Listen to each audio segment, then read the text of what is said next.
যত দূর যায় চোখ পাশে আছি আমি তোমার। আজ নয় কাল কেটে যাবে অন্ধকার। তুমি অভিমানী হেঁটে যাবে জানি স্বপ্নের সেই মিছিলে।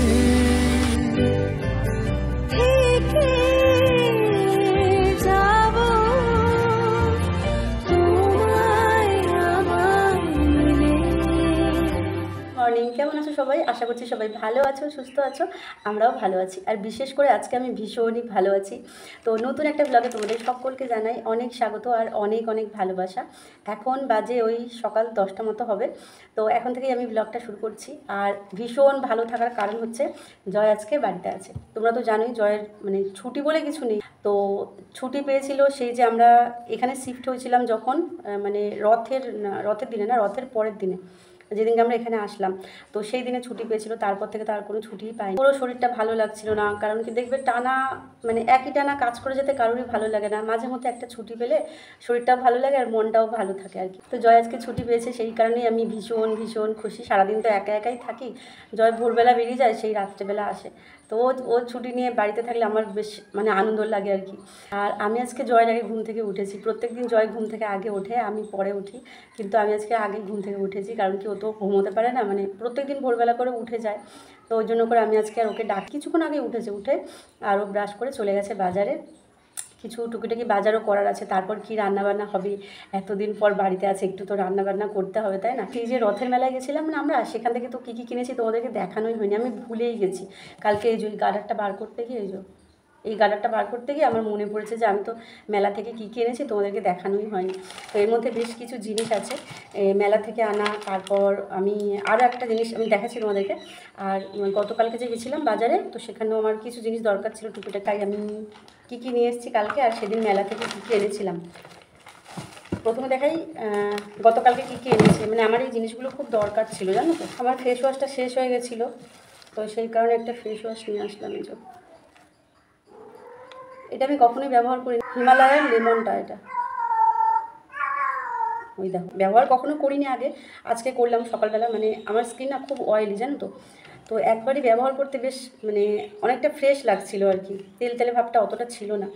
তো এটা নিয়ে আসলাম, অনেকগুলো রিভিউ দেখলাম যে ভালো বলছে, তো সেই কারণে এটা নিয়ে আসলাম। আর হচ্ছে আমার গোলাপ জল শেষ হয়ে গেছিলো, তো এইটা নিয়ে এসেছি। ডাবারটা খুঁজছিলাম, কিন্তু আমি যে দোকান থেকে জিনিস নিই, তো সেই দাদার দোকানে ডাবারটা ছিল না। তো অনেকগুলো জিনিস নিয়েছিলাম, আবার সেই গোলাপ জলটা অন্য দোকান থেকে নেব, তো সেই কারণে এটাই নিয়ে নিয়েছি। অঙ্কিতার স্মেলটা একটুখানি কড়া, ডাবারের থেকে কড়া আছে। রজতদা বললো যে এটা ব্যবহার করো, ভালো। তো নিয়ে দেখলাম একটা কী হয়। আর আমার ফেস প্যাকটাও শেষ হয়ে গেছিলো। ফেস প্যাক তো আমি মুলতানি মাটি ইউজ করি, আর কিছুই মাখি না। মুলতানি মাটি, অ্যালোভেরা জেল, এই তাও তো সবসময় মাখি না। তো ওই চন্দন পাউডার নিয়ে এসেছি এবারে, আর মুলতানি মাটিটা আনিনি, এবারে চন্দন পাউডারটা নিয়ে এসেছি। এটা অঙ্কিতার। এটা আমি যখন প্যাক বানাবো তখন আমি তোমাদের সাথে শেয়ার করব।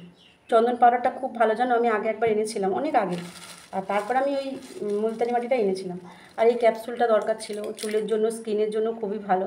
এটা আগে আমার একটা ছিল, শেষ হয়ে গেছিলো অনেক দিন ধরে, মানে মনেই পড়ছিল না আর কি, যখন যাই মনে পড়ছিল না। আবার এটা ভুলেও গেছিলাম, মানে এগুলো নিয়েছি। আবার আসার সময় জয় এটা মনে করে দিল, বলে ক্যাপসুলটা নেবে না, বলে জয় আবার ওই ওষুধের দোকান থেকে এটা নিল। আমি তো আসার সময় ভুলে গেছিলাম।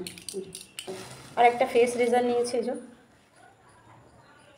আমি তো পার্লারে যাই না, আইব্রো আমি একাই করি বাড়িতে, এটা দিয়ে করি। আমি কিনেছিলাম 2 বছর আগে, একটা কিনেছিলাম পুরো প্যাকেট থাকে না, সেট, 3টে নিয়েছিল 60 টাকা। আর এইটা একটা 30 টাকা নিয়েছে, বললো এটা ভালো। ও তারপর আবার ডিসকাউন্টও দিয়েছিলো, মনে হয় 20 টাকা নিয়েছে মনে হয়। তো সব মিলিয়ে আর কি বলেছে। তো যাই হোক, এই একটা নিয়েছি ফেস রেজারটা। যখন আমি করবো তখন তোমাদেরকে দেখাবো। আমি 4-5 বছর পার্লারে যাই না, 4-5 বছর, মানে বিয়ের পর থেকে একবারও যাইনি।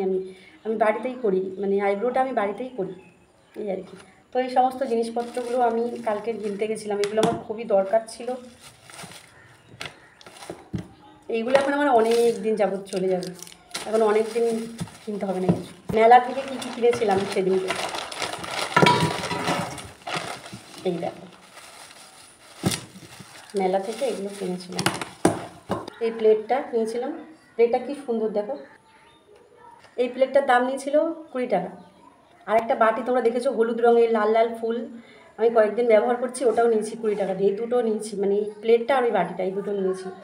আর নিয়েছি হচ্ছে এই হেয়ার ব্যান্ড দুটো নিয়েছি। গরমে তো চুলগুলো ওদের মুখের সামনে ঝুলঝুল করে, আমার ভালো লাগে না। 6 টাকা করে এগুলো, এই হেয়ার ব্যান্ডগুলো 6 টাকা করে। আমার কাছে আরও একটা আছে লাল, কিন্তু ওটা মনে হয় 10 টাকা নিয়েছিল। আর একটা ছিল, ওটা ভেঙে গেছে। ওই মেলায় 6 টাকা করে, 20 টাকা করে, 10 টাকা করে জিনিস মানে প্রচুর পাওয়া যায়। এখন প্রত্যেকের মেলাতেই পাওয়া যায় এগুলো। তো এই দুটো নিয়েছি, একটা হলুদ এই যে, আর একটা সব রকম কালার। এই ক্লিপটা নেওয়ার আমার অনেক দিনের ইচ্ছে ছিল, জানো তো, এই যে পুরো চুলটা ছেড়ে আর একটুখানি চুল নিয়ে মানে এটা আটকে দিলে ভীষণ ভালো লাগে দেখতে চুলটা। তো এই ক্লিপটা নিয়েছি, এটা 20 টাকা নিয়েছে। আর এই একটা নিয়েছি, এই যে ফুলগুলো, এটা 20 টাকা নিয়েছে। এটাও নিয়েছে 6 টাকা। এর মধ্যে আরও দুটো ছিল, একটা সবুজ আর একটা লাল, ওটা ওইখানে আছে, ওইখানে আছে না এইখানে আছে মনে হয়। এইটা এইটা আর এইটা জয় হচ্ছে জিতেছে। সেই যে ইয়ে করে না, কী বলে এটাকে, খেলছিল, তোমরা দেখেছো তো, ওই খেলে এই 3টে পেয়েছে। না, একটা বাটিও পেয়েছিল, সেটা বানু জল খায়। বাটি, সেফটি পিন, পেন আর এই জালি, এগুলো জয় পেয়েছে খেলে। এইগুলো মেলা থেকে কিনেছি। আর এই কানেরটাও কিনেছিলাম আমি। কানেরটা ভীষণই সুন্দর, ছোট্টর মধ্যে বেশ ভালো। অনেকে হাসবে, আমি এত বড় হয়ে গেছি এখন আমার পুতুল যে কী ভালো লাগে কি বলবো। এই পুতুলটা আমি নিয়েছি।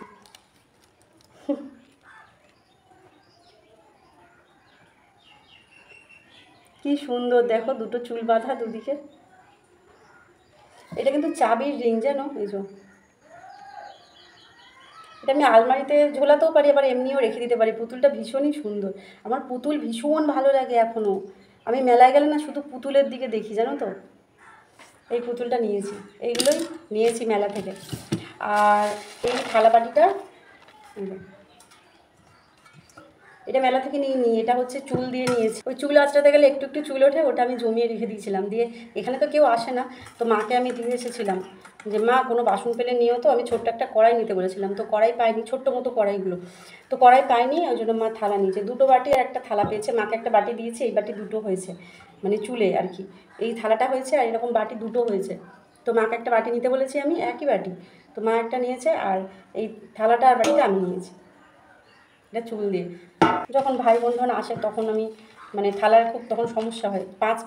4টে থালা আছে, একটা কড়াই ঢাকা দেওয়ার, তো এই একটা থালা নিলাম তাই জন্য।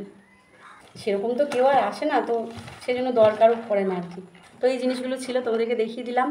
আর জয় এখন গেছে বাজারে, সকালের জলখাবার এখনও আমরা কিছু খাইনি। দেখা যাক কী আনে, তারপর তোমাদের সাথে দেখা হচ্ছে। তো জয় চলে এসেছে বাজার থেকে, আর সকালবেলা খাওয়ার জন্য নিয়ে এসেছে ঘুগনির তরকারি, মানে ঘুগনি আলু অনেক কিছু, মানে শুধু ঘুগনি না, ঘুগনি আলু সব কিছু মেশানো একটা তরকারি, ঝোল ঝোল করে। আর হচ্ছে পেটাই পরোটা। এখন তো প্রায় সকালবেলা করে তোমরা দেখেছো মুড়ি ছাতু এইসবই খাই, কখনো কখনো আবার খাইও না। তো অনেক দিন পর পেয়েছি সকালবেলা পেটাই পরোটা আর ঘুগনির একটা তরকারি, ভীষণ ভালোবাসি এটা আমি খেতে। আর একজন কমেন্ট করেছো তোমার তো সবই ভালো লাগে। হ্যাঁ গো, আমার খাওয়ার জিনিস সবই ভালো লাগে, যে কোনো খাবারই আমি খুবই শ্রদ্ধা ভক্তির সাথে খাই। আর ভগবান যখন আমাকে যেটুকু খাবার দেয় আমার পাতে, আমি সেইটুকু খাওয়ার জন্য ভগবানকে সব সময় ধন্যবাদ জানাই। আমি ছোটোবেলা থেকে এরকম, জানো তো, ছোটোবেলা থেকে এইটা খাবো না সেইটা খাবো না, এই ধরনের প্যাকনাগুলো আমি একদম করিনি আর পছন্দও করি না। কিছু মানুষ এটা খাবো না ওটা খাবো না বলে প্যাকনা করে, আবার কিছু মানুষ আছে যে সেই না খাওয়া খাবারটুকুও তাদের ভাগ্যে জোটে না। আর ভগবানের ইচ্ছা ছাড়া তো কোনোটাই সম্ভব নয়। তো ভগবান আমার কপালে যেটুকু খাবার জুটিয়েছেন, যেটুকু খাবার আমাকে দেন, আমি সেটাতেই ভীষণ খুশি। এটা আমার ভাবনা চিন্তা, সবার ভাবনা চিন্তা তো এক হয় না, এই আর কি। তো সকালবেলা পরোটা আর ঘুগনির তরকারি খেয়ে তারপর রান্নাবান্না করছিলাম। আর সকাল থেকে কোনো ব্লগ করিনি, জানো তো, কারণ কি হচ্ছে 2-4 ঘন্টা একটু নিজেদের মতন করে কাটালাম। আর ব্লগ করলে তো একটা মাথায় মানে চাপ থাকে আর কি, ক্যামেরা এখানে ওখানে সেট করো। তো সেই কারণে আমি সকালটা একটু ছুটি নিয়েছিলাম 3-4 ঘন্টা। জয় অনেক দিন বাদে ছুটি পেলো, তো সেই কারণে গল্প করতে করতে একটু রান্নাবান্না করছিলাম দুজনে মিলে, একটু দুজনের মতো একটু সময়টা কাটালাম আজকে। সেই জন্যই আর কি 2-3 ঘন্টা আমি ব্লগ করিনি দুপুর থেকে। আর সন্ধ্যাবেলা জয় কুমড়োর চপ এনেছিল।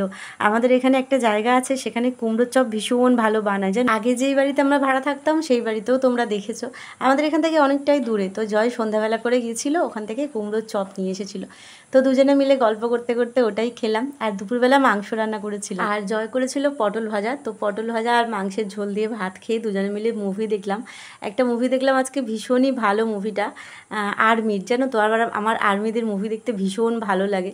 তো মুভি টুভি দেখে দুজনে মিলে ঘুমিয়েছিলাম, আর ঘুম থেকে ওইটা তো বললাম জয় একটু চপ নিয়ে এসেছিলো, কুমড়োর চপ। তো ওইটা গল্প করতে করতে দুজনে মিলে খেলাম। অনেক দিন পর সন্ধ্যাবেলা দুজন একসাথে বসে আড্ডা দিলাম আর কি। এখন তো জয় বাড়িতেই থাকে না, তো সেভাবে আর কি গল্প করা হয় না। আর আজকে হচ্ছে পর্দাগুলো লাগানো হবে, জানো তো এই পেরেকের জন্য পর্দাগুলো লাগানো হচ্ছিল না। আর পর্দা লাগানো সেই যেই দড়িগুলো হয় না, মানে সেই স্প্রিংয়ের মতো টানলে সেই বড় হয়ে যায়, তো সেই দড়িগুলো এখানে খুঁজেছিল, পাইনি আর কি। তো ওইগুলো যখন আনবে তখন ওইটা আবার লাগিয়ে দেবো। এখন আপাতত ওই যেই দড়িগুলো আমাদের ছাদে লাগানো হয়েছে সেই দড়িগুলোই নিয়ে এসেছে। তাও এবার আমাদের কাছে তো হাতুড়ি নেই, তো পেরেকটা অনেক কষ্ট করে এখানে সেট করা হয়েছে। অনেকবার করে খুলে যাচ্ছিলো জানো তো। এবার কতদিন এটা থাকবে, কতক্ষণ থাকবে সেটা বলতে পারছি না। তবে পর্দাগুলো লাগানো হয়েছে, এটাই সবচেয়ে ভালো কথা। আর দিদি অনেকদিন ধরে বলছিল, হচ্ছিল না, তো ফাইনালি আজকে পর্দাটা লাগানো হলো। দেখো পর্দাগুলো লাগানোর পরে ঘরটা একদম যেন অন্যরকম লাগছে, আমি চিনতেই পারছি না। মনে কর যেদিন আমরা প্রথম এসেছিলাম এখানে, সত্যি আছে মানে যখন প্রথম আমরা কোথাও আসি এলে মনে হয় যেন কোথায় চলেছি, ফাঁকা দুধ হয়ে এরকম। ধীরে ধীরে জিনিসটা সেট আপ হয়ে তখন দেখতে একদম অন্যরকম। কেন যখন ওই বাড়িতে গেছিলাম তখনও তো ওরকমই ছিল। তারপর সাজাই গোছাই, তারপর সেখান থেকে ছেড়ে চলে যেতে হয়। জানি না এখানে আসতে আমরা কতদিন আর থাকবো। নাইলনের দড়ি বাঁধতে যা ঝামেলা, মানে আমার 3-4টে নোট নেই, ভেঙে বেরিয়ে টান দিতেই তো সব ভেঙে গেল, দড়ি বাঁধাই যাচ্ছিল না। তমালিকা দি নিজে পছন্দ করে পাঠিয়েছে এগুলো, দায়িত্ব নিয়ে ঘরটা পুরো সাজিয়ে দিল দিদি। বল মানুষটা সত্যি কেমন লাগছে তোমরা জানিও কমেন্টে। আমার তো ভীষণই ভালো লেগেছে, কারণ আমি আগে বল সেই কাপড় দিয়ে এরকম দুদিকে পর্দা করতাম। পুরনো শাড়ি থাকতো, পুরনো শাড়ি এরকম আমার দুদিকে পর্দা খুব ভালো লাগতো। তো সেই পুরনো শাড়ি দিয়ে আর এরকম দুদিকের মানে পর্দা এরকম মানে সরানো যায় এরকম পর্দা করতাম আমি। আর তমালিকা দি তো আমাকে জানাইও নি, আমি বলিও নি, সেই পর্দাগুলোই পাঠিয়েছে আর কি। কেমন হয়েছে জানিও তোমরা, আমাদের তো ভীষণই পছন্দ হয়েছে। হ্যাঁ, তবে জলের থেকে তো বাঁচো। মানে আমার এখন মনে পড়ে ওই পুরনো বাড়িটার কথা। এরকম সময় পুরো ঘরের মধ্যে পুরো জল। এখন রাস্তা হয়তো রাস্তাটা একটু খারাপ বলে হাঁটতে একটু সমস্যা আছে। আমি দুবার পড়তে বেঁচে গেছি ব্যালেন্স করে। এই রাস্তা তো এই রাস্তার অবস্থা খুব খারাপ। তবু ঘরে যে শান্তি, এটা মেন। রাস্তা তো সবই খারাপ থাকে। ওইখানে এতক্ষণ জিনিসপত্র কোথায় সরাতিস। আর এখানেও ঘরটা যাই সব কিছু রাখার জন্য সাইডেই খাটটাকে রাখতে হয়েছে। সবাই বলে যে বৃষ্টি বলে খাটটা সরিয়ে রাখছে, কিন্তু এই যাই তো মানে নিচে লাভ ফেলে গেল তো খাট এমনি টেনে সরালে খাটে পায়া ভেঙে বেরিয়ে যাবে বারবার। আর এমনিতে একবার সরাতে গিয়ে আলমারিটা ভেঙে গেছে, ও তুলতে পারবে না অতটাও। আমি একা পক্ষে আমার সম্ভব হয় না। পর্দাটা পড়েছিল, দিদি পাঠিয়েছিল, অনেকদিন হয়ে ছিল। হ্যাঁ অনেকদিন হয়ে গেছে, 10-15 দিন হয়ে গেছে। এই পর্দাটা অনেকদিন আগে ছিল, আর এইটা আমরা গতকালকে তার আগের দিনে এসেছে। আর খাট সরালে জায়গা নেই সেরকম। দেখুন এখানে সিংহাসন, এই খাট সরিয়ে মাঝখানে রাখারও জায়গা নেই। ভীষণ সুন্দর লাগছে কিন্তু জানলাগুলো, তাই না? দারুণ লাগছে, দেখ ভালো লাগছে না? জানলাগুলো বিশাল বড় বড়। তো এইটা হচ্ছে পরদিন সকালবেলা পর্দাগুলো লাগিয়ে ভীষণই ভালো ঘুম হয়েছে। মানে বাইরে থেকে যেরকম আলো আসছিল, যে পরিমাণে, একটুও আলো ভেতরে আসছে না। যদিও দিদি আমাকে মানা করেছে যে আমি যখন কিছু পাঠাবো ব্লগে কিছু দেখানোর বলার দরকার নেই, কিন্তু তবুও আমি সবার সামনে ওই মানুষটাকে ধন্যবাদ জানাতে চাই। কিছু ভুল মানুষের জন্য আমি ওই মানুষটাকে সবার সামনে থেকে আড়াল করে রাখতে পারবো না। আজকে ওই মানুষটার জন্যই আমার ঘরটা এতটাই সেজে উঠেছে। যারা আমার বড়রা আছো তারা সবাই আমার দিদিকে আশীর্বাদ করো, দিদি যেন ভালো থাকে, সুস্থ থাকে। মানুষটা খুবই ভালো গো। নয়তো আজকালকার এই যুগে বিনা স্বার্থে কেউ কারোর জন্য কিছু করে না, নিজের মানুষটাই এতটা করবে না। আমি সবসময় ভগবানের কাছে এটাই চাইবো, দিদিকে যেন ভগবান সুস্থ রাখেন, ভালো রাখেন, আর যা কিছু খারাপ আছে সেগুলো যেন দিদির জীবন থেকে দূরে রাখেন। যাই হোক, সকালবেলা উঠেই কিছু জামা কাপড় রয়েছিল সেগুলোকে কেচে ছাদে মেলে দিয়ে আসলাম। আগের দিনে জয় কাচতে যাচ্ছিল জানো তো, যেদিনকে ছুটি নিয়েছিল। তো আমি মানা করছিলাম, একদিন ছুটি নিয়েছে, ও যদি সেই দিনেও এত কাজ করে বাড়িতে তাহলে আর ছুটি নিয়ে তো সেই কারণে জয়কে আমি সেদিনকে কাচাকুচি করতে দিইনি। তো সেইগুলোই ওই সকালবেলা করে একটু কেচে নিলাম তাড়াতাড়ি করে। যেটুকু রোদ লাগে সেটুকু লাগুক, কিছুক্ষণ পরে তো আবার বৃষ্টি চলে আসে। আজকে দুপুরে রান্না তেমন কিছুই করিনি, দুপুরবেলা খেয়েছিলাম সুজির চিলা, ডিম, টমেটো এসব দিয়ে। তোমরা দেখবে এই ঘরটাতে একজন গুটি সুটি মেরে শুয়ে থাকে, বসে থাকে। ওই দেখো দেখছে, ওর পুরো ফ্যামিলি আছে। আর এখানে জানো ছোট্ট ছোট্ট দুটো বাচ্চাও হয়েছে। এই দেখো পালাচ্ছে, আয় আয় আয়,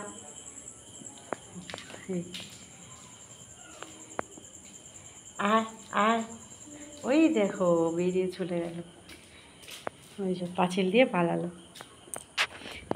এই জায়গায় আজকে আমি দেখতে পেয়েছি জানো তো, এই জায়গায় আরেকটা বেড়াল আছে, সেটা সাদা রঙের। সেই কি করছে, তার বাচ্চাগুলোকে সেই ঘাড়ের মধ্যে করে ধরে নিয়ে, আর এইখানে মনে হচ্ছে এখানে বাচ্চা দিয়েছে জানো। আমি ঠিকঠাক দেখতে পাচ্ছি না, মনে হচ্ছে ভেতর দিকে না বাচ্চা দিয়েছে। তো দেখি বাচ্চাটাকে নিয়ে এখান থেকে ঢুকলো, ঢুকে এই টেবিলের ওপর উঠে আর এই ভেতর দিকে চলে গেল। আবার কিছুক্ষণ পর দেখি বাচ্চাটাকে ঘাড়ে করে ধরে আবার লাফ দিয়ে এদিক থেকে গিয়ে ওদিকে চলে গেল, মনে হচ্ছে ভেতরে বাচ্চা দিয়েছে। এবারে এইটা এই জেঠিমাদের মাদুর এখানে পাতা থাকে, এই ঘরটা এরকম খোলাই থাকে। তো ওরা কখনো ওই জানলায়, এই যে দুটো জানলা রয়েছে, কখনো ওই জানলার উপরে, কখনো ওই মাদুরটাতে শুয়ে থাকে দুজন মিলে, জানো তো। একদম ছোট ছোট পুচকে পুচকে বাচ্চা দুটো। এখান থেকে আমি একটাকেই দেখেছি।